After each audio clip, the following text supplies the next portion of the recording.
قال الله تبارك وتعالى في القرآن المجيد بسم الله الرحمن الرحيم إنا أعطيناك الكوثر بآواز بلند صلوات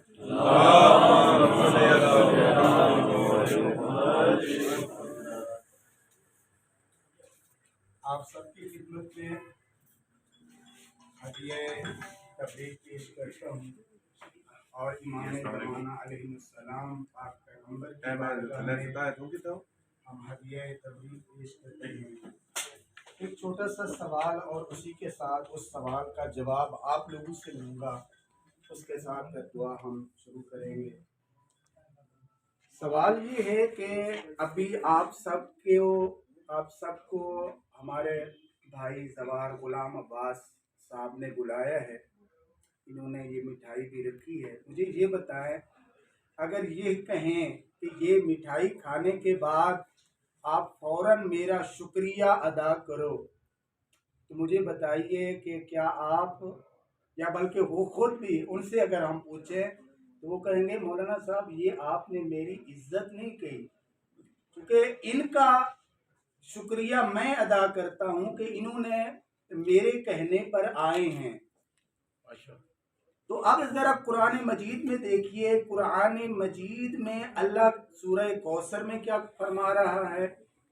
انا اعطیناک الکوثر، آگے کیا ہے میرے ساتھ پڑھیے گا، فصلی لربک وانحر۔ اب اس کا ترجمہ بہرحال ابھی آپ خود ترجمہ کر لیجئے گا کہ ان دونوں آیات میں آپ نے جو بھی بات سمجھی ہے، اللہ تبارک و تعالیٰ اس پر ہمیں عمل پیرا ہونے کی توفیق عنایت فرمائے۔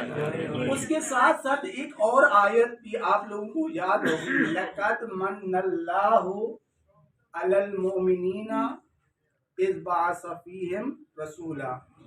اب یہاں پر تھوڑی سی آپ جو ہے نا اپنی فکر کو قریب کیجیے گا، میں نے جو مٹھائی کے ساتھ اور اس طرح میں لے کے آیا ہوں کہ جب اللہ نے پاک پیغمبر کو رسول بنایا تو فرمایا میں نے مومنین پر احسان کیا ہے۔ مومنین پر احسان کرے تو اللہ کہتا ہے کہ اے مومنو لقد من اللہ، اللہ نے احسان کیا مومنین پر۔ کیا احسان کیا؟ کہ اللہ نے ان کے لیے رسول بنایا۔ اب ذرا اس آیت کے اندر بھی دیکھیے کہ اللہ تبارک و تعالی خود پاک پیغمبر کو یہ نہیں کہتا میں نے تجھے رسول بنایا ہے، میرے رسول تو میرا شکریہ ادا کر، نہیں، نبی بنایا، امام بنایا، لیکن اس جگہ پر آ کر اللہ فرماتا ہے اے میرا حبیب میں نے تجھے کوثر عطا فرمائی ہے، اب تو فصلی، تو نماز پڑھ۔ اب یہاں پر بھی آ کے آ جائیے، اس فصلی لربک، اس آیت کو بھی اگر ہم ہوتے تو ہم کہتے میرے اللہ تو یہ بھی تو کہہ سکتا ہے کہ انا اعطیناک، میں نے تجھے کوثر عطا فرمائی ہے، اور کیا ہے فَعْبُدُ اللَّهَ، کہ اے میرا حبیب تو اللہ کی عبادت کر، یہ بھی فرما سکتا تھا اللہ، لیکن یہ نماز کا کیوں کہا ہے؟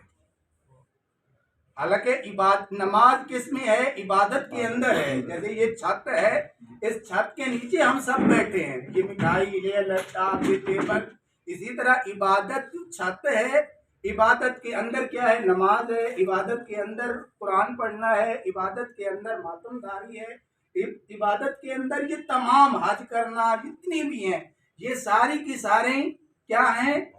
عبادت ہے۔ لیکن اللہ نے یہ نہیں کہا کہ تو عبادت کر، اللہ نے کہا کہ تو نماز پڑھ۔ اس سوال کا جواب کیا ہے؟ تو اگر نماز کے متعلق یہ دیکھیے، چونکہ بعض عبادات جو ہم کرتے ہیں وہ کس کے لیے ہوتی ہیں؟ ہمارے خوف کی وجہ سے ہوتی ہیں، ہمیں کوئی پریشانی ہوئی تو ہم مسجد میں جا کر بیٹھتے ہیں، قرآن مجید کھولتے ہیں، ہم کیا کرتے ہیں؟ اللہ سے دعا مانگتے ہیں، یا ہمیں شوق ہوا، کوئی بھی ہماری خواہش تھی تو ہم اس طمع کے لیے وہاں پر ہم کربلا چلے گئے۔ لیکن نماز واحد عبادت ہے کہ آپ اللہ اکبر جب تکبیرت الاحرام کہتے ہو تو اس وقت نہ آپ کو مال کا خوف ہو، نہ آپ کو جان کا خوف ہو، دنیا کی ہر مشکل کو باہر پھینک کر قربتاً اللہ آپ نماز پڑھیں۔ یہ نہیں کہ میرے اللہ میں صبح کی 2 رکعت نماز پڑھتا ہوں، میرے اللہ مجھے آج پراڈو دے دے، نہیں۔ اگر یا جو ہے نا فلاں صاحب سے مجھے ڈر ہے، میرے اللہ میں اس سے بچنے کے لیے میں 4 رکعت نماز ظہر پڑھتا ہوں، نہیں۔ یہاں پر خلوص کے ساتھ نہ کوئی لالچ ہو، نہ کوئی طمع ہو، نہ کوئی خوف ہو، تو اس طرح نماز پڑھو۔ اب اللہ نے یہاں پر یہی کہا کہ میرا حبیب، یہ میں نے تجھے معراج دیا، میں نے تجھے نہیں کہا تو میرا شکریہ ادا کر۔ میرے اللہ میرا حبیب، میں نے تجھے سورج کا معجزہ دیا، میں نے تجھے چاند کا معجزہ دیا، میں نے تجھے سنگریزے کی تسبیح پڑھنے کا معجزہ دیا، میں نے تجھے سانپ کے ذریعے سے بھی تیری نبوت کا اعلان کروایا، فاختہ کے ذریعے سے، الغرض جتنی بھی نعمات میں نے پہلے تجھے عطا کی ہیں، میں نے تجھے نہیں کہا کہ تو میرا شکریہ ادا کر، لیکن یہ نعمت جو میں نے آج تجھے کوثر کی شکل میں عطا فرمائی ہے، میرا حبیب اب خلوص کے ساتھ تو میرا شکریہ ادا کر۔ اچھا، یہاں پر پھر یہ بھی ہو سکتا ہے، فصل اللہ بھی اللہ فرما سکتا تھا، لیکن فصل لربک کیوں فرما رہا ہے؟ کیونکہ رب کا معنی یہاں پر اللہ اپنی صفت کا اظہار فرما رہا ہے کہ میں تیرا مربی ہوں۔ اللہ فرماتا ہے کہ اب یہاں پر میری الحمدللہ رب العالمین، یہ تمام جتنے بھی احکامات ہیں یہ میرے حکیم ہونے کی بنا پر ہے، اور یہ میں تیرے اسلام کے لیے میں نے جو تربیت فرمائی ہے وہ جناب زہرا سلام اللہ علیہ آواز بلند صلوات،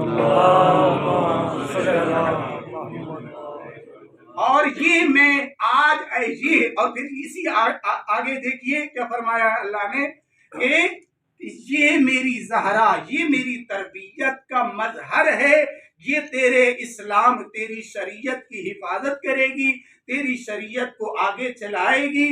اور پھر فرمایا فصل لربک وانحر ان شانئک هو الابتر، میرے اللہ شانئک کی جگہ پہ تو ان عدوک هو الابتر بھی کہہ سکتا تھا کہ تیرا دشمن، یہاں شانئک کہا ہے، شانیہ یعنی یہاں پر اللہ، اے اللہ تو یہ بھی تو فرما سکتا تھا کہ انا آصفنا وائل هو الابتر، اللہ نے شخص کا نام نہیں لیا، صفت کا نام لیا ہے کہ جو بھی پاک پیغمبر کی توہین کرے گا، چاہے عقیدے کے حوالے سے ہو، چاہے صفت کے حوالے سے ہو، چاہے کردار کے حوالے سے ہو، چاہے ختم نبوت کا کوئی وہاں پہ توہین کرے، جس بھی انداز سے جو بھی پاک پیغمبر کی توہین کرے گا هو الابتر، اللہ فرماتا ہے اس کا نام و نشان نہیں ہے۔ نعرہ تکبیر، نعرہ رسالت،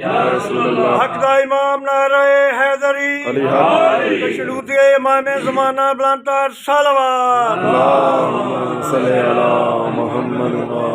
بس ایک مختصر سا سوال، صرف میسج ہے، مجھے یہ بتائیے کہ اللہ کے بارے میں اور ہمارے بارے میں اور اہل بیت کے بارے میں ہمارا کیا نظریہ ہے کہ آیا ہم سب کچھ کر سکتے ہیں؟ نہیں، ہم پاس اختیارات ہمارے پاس ہیں۔ اہل بیت کے پاس کتنے اختیارات ہیں؟ بہت کچھ اختیارات ہیں، لیکن اللہ کے پاس کتنے اختیارات ہیں؟ تمام اختیارات اللہ کے پاس ہیں۔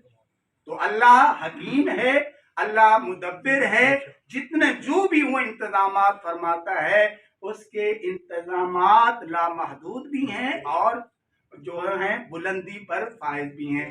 تو یہ اسلام کے لیے جو اللہ نے جناب زہرا سلام اللہ علیہا کی شکل میں انتظام فرمایا، یہ ایسا انتظام ہے جس کو فنا نہیں ہے، یعنی فنا بمعنی اس دنیا میں کہ یہ اسلام کے لیے۔ اب یہاں پر یہ سوال بھی ہوتا ہے کہ میرے اللہ تو نے جناب زہرا کو نبوت نہیں دی، امامت نہیں دی، تو نے میرے اللہ تو نے رسالت نہیں دی، لیکن پھر بھی جناب رسول خدا کیوں احترام کر رہی ہیں؟ آیا صرف باپ ہونے کے حوالے سے ہے؟ تو پھر مولانا صاحب بھی بیٹھے ہیں، کیا آپ بھی مجھے بتائیے آج تک کسی مفتی سے یہ سنا ہو کہ انہوں نے یہ کہا ہو کہ ہم پاک پیغمبر کی سیرت پر عمل کرتے ہوئے کہ ہم جب بھی ہماری بیٹی سامنے تشریف لے آتی ہے تو ہم کھڑے ہو جاتے ہیں؟ صحابہ میں سے کسی کی بات آپ دکھا دیں، لیکن کوئی بھی نہ مفتی بتاتا ہے نہ مراجع عظام اس پر عمل کرتے ہیں کہ اپنی بیٹی آئے ویسے احترام کرتے ہیں باپ کے عنوان سے، لیکن پاک پیغمبر کی سیرت پر یہ عمل کر کے کہ پاک پیغمبر چونکہ جب بھی جناب زہرا سلام اللہ علیہ آتی تھی تو ہم مراجع عظام یا ہم مفتیان ہم علماء اس بات پر عمل کر کے ہم اپنی بیٹی کی تکریم کر رہے ہیں، عزت کر رہے ہیں، کوئی اس بات کا قائل نہیں ہے۔ تو سوال یہ ہے کہ پھر رسول اللہ کیوں عزت کیا کرتے تھے؟ تو اس کا جواب یہ ہے کہ اللہ نے ہمیں پاک پیغمبر کے ذریعے سے اور جناب زہرا کے ذریعے سے یہ پیغام دیا ہے کہ تمہیں کوئی عہدہ ملے، تمہیں پیسہ ملے یا نہ ملے، تمہیں خوشحالی ملے یا تمہیں خوشحالی نہ ملے، تنگی ہو جس حال میں بھی ہو، تم یہ نہ کہو کہ مجھے پیسہ ملے گا تب میں اللہ کی عبادت کروں گا یا اللہ کے دین کی خدمت کروں گا، نہیں، جناب زہرا سے سیکھو۔ اللہ نے یہ پیغام دیا کہ دیکھو یہ میری کنیز نبی بھی نہیں ہے، رسول بھی نہیں ہے، امام بھی نہیں ہے، پھر بھی ہادی امت ہے۔ اسی طرح اور بھی حضرت خضر اور حضرت موسیٰ کی مثالیں ہیں، اور بھی بہت سارے علماء، بہت سارے اولیاء ہیں جو اللہ کے بغیر کسی عہدے کے۔ تو اللہ تبارک و تعالی ہمیں بھی معاشرے میں پاک پیغمبر کی شریعت کو اجاگر کرنے کے لیے بغیر عہدے، بغیر لالچ، بغیر پیسے کے لیے، بغیر پیسے کے شریعت محمدیہ پر عمل کرنے کی توفیق عنایت فرمائے، اور مکتب محمد و آل محمد کو اجاگر کرنے کے لیے میرے اللہ تو اسباب فراہم فرما۔ اس میں سے ایک سبب ہے جو آج ہم یہاں پر اکٹھے بیٹھے ہیں۔ یہ کیوں بیٹھے ہیں؟ کیونکہ ہمارے بھائی ہمیں لے جائیں گے کربلا، ہمیں نجف لے جائیں گے۔ محمد و آل محمد کے جو فرزندان وہاں ہیں ان کی ذریعات کی زیارت کروانے کے لیے یہ ایک وسیلہ قرار پائیں گے۔ تو میرے اللہ ہم سب کو محمد و آل محمد کی خوشنودی عطا فرما۔ میرے اللہ ہمارا یہاں اپنی بارگاہ میں قبول و منظور فرما۔ میرے اللہ ہمارا اس جگہ پہ بیٹھنا اسے عبادت میں شمار فرما۔ میرے اللہ اس ساری محفل کو محمد و آل محمد کی نگاہ میں پسندیدہ قرار فرما۔ میرے اللہ ہم سب کو محمد و آل محمد کا فرما بردار قرار فرما۔ میرے اللہ جس طرح تو چاہتا ہے، جس طرح تیرے محمد و آل محمد چاہتے ہیں، اس طرح زندگی گزارنے کی توفیق عنایت فرما۔ میرے اللہ تجھے واسطہ ہے قرآن مجید کا، میرے اللہ اس کاروان کو دن دگنی رات دگنی ترقی عطا فرما۔ میرے اللہ انہیں محمد و آل محمد جیسے وسائل کی اقتدا کرنے کی توفیق عنایت فرما۔ میرے اللہ اس ذریعہ عبادت کو میرے اللہ ترقی عطا فرما۔ میرے اللہ اس محفل میں جتنے شرکاء تشریف فرما ہیں ان کے دلوں میں جو جو دعائیں ہیں سب کی تمام دعاؤں کو مستجاب فرما۔ اللہم کل ولیک الحجۃ ابن الحسن صلواتک علیہ وعلی آبائہ فی هذه الساعة وفي كل ساعة وليا وحافظا وقائدا وناصرا ودليلا وعينا حتى تسكنه أرزك طوعا وتمتعه فيها طويلا۔ یا رب صل علی محمد وآلہ